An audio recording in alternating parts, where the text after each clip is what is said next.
Mes chers amis, s'il vous plaît, prenez une pièce, prenez un billet.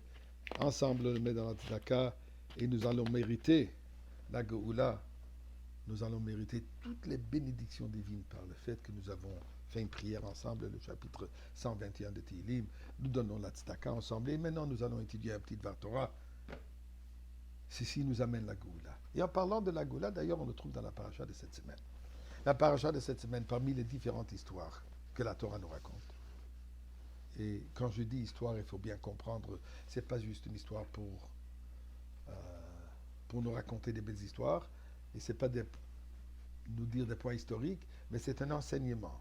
Alors nous trouvons cette semaine, dans la paracha où la Torah nous raconte, que Yehuda a eu une relation avec une femme qui ne savait pas qui c'était. Il s'avérait que c'était d'ailleurs sa belle-fille. Mais les résultats de cette relation étaient quoi?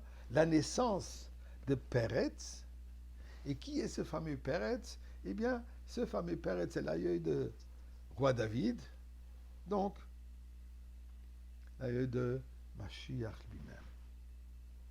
La Torah donc nous raconte ici la naissance du futur Mashiach. Regardez ce que le Midrash nous dit. Sur cette histoire, où la Torah nous commence. Vahi ba'etahi. En ce moment.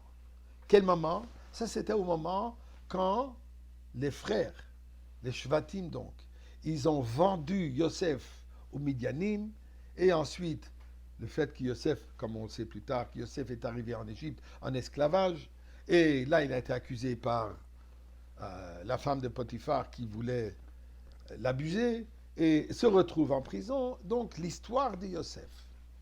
Dit le Midrash, dans ce moment, qu'est-ce qui se passe? Rabbi Shmuel ben Nachman patach et dit, Rabbi Shmuel ben Nachman dit la chose suivante. Dieu dit, Anochi adat et marchavot. Moi je connais les pensées des gens. Et qu'est-ce qu'il dit? Shvatim, les 10 tribus, les 9 je devrais dire, de quoi ils étaient occupés? Hayo asukim b'mechirato shel Yosef. Eux, ils étaient préoccupés dans la vente de Yosef. Yosef lui-même, Haya Asuk Besako Betanito. Yosef lui-même, lui, il est en train de penser à ses problèmes. Il est endeuillé par sa situation, qu'il est arraché de sa famille, arraché de chez Yaakov et vendu comme esclave, comme finalement prisonnier. Donc, il est préoccupé avec son problème. Rouven, Rouven est occupé avec son problème personnel. Yaakov, lui, lui, il est dans son deuil d'avoir perdu son fils. Yehuda, et qu'est-ce qu'il fait Yehuda?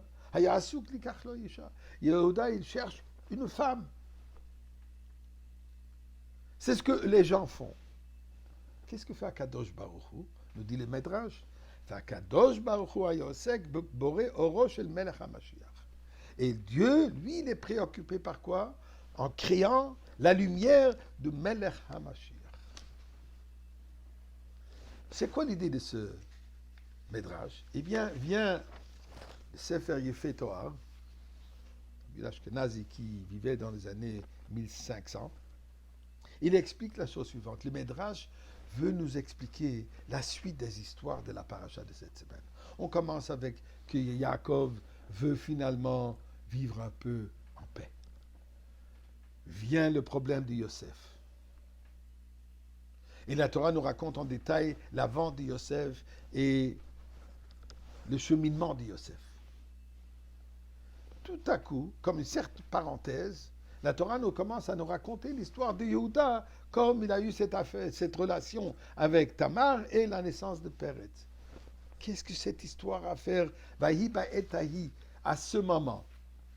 Eh bien, les Midrash viennent nous dire la chose suivante. Dû au fait que c'est un moment difficile, c'est un moment dur pour, disons, la communauté juive à cette époque, la famille de Yaakov. Yosef en prison, Yaakov qui pleure pour la perte de son fils. Les frères qui ne sont pas confortables avec cette situation. Ils se disaient, ils n'avaient pas de choix. Qu'est-ce qu'Akadosh Baruch Hu fait dans le moment de la souffrance d'Am Israël? Qu'est-ce qu'Akadosh Baruch Hu fait quand le peuple juif est en train de vivre dans un moment obscur, un moment dur, un moment de difficulté? Dit les Médrash, sachez que c'est ce que Dieu fait. Il planifie votre délivrance. Il planifie déjà la Géoula. Et c'est pour ça que la Torah nous dit ici, ce moment dur, ce moment d'obscurité, ce moment de souffrance, Dieu, lui, il voit déjà, il prépare déjà la Géoula. Alors à Kadosh Baruch Hu, on souffre aujourd'hui. Tu l'as déjà préparé la Géoula. Please, s'il te plaît, aujourd'hui sera un très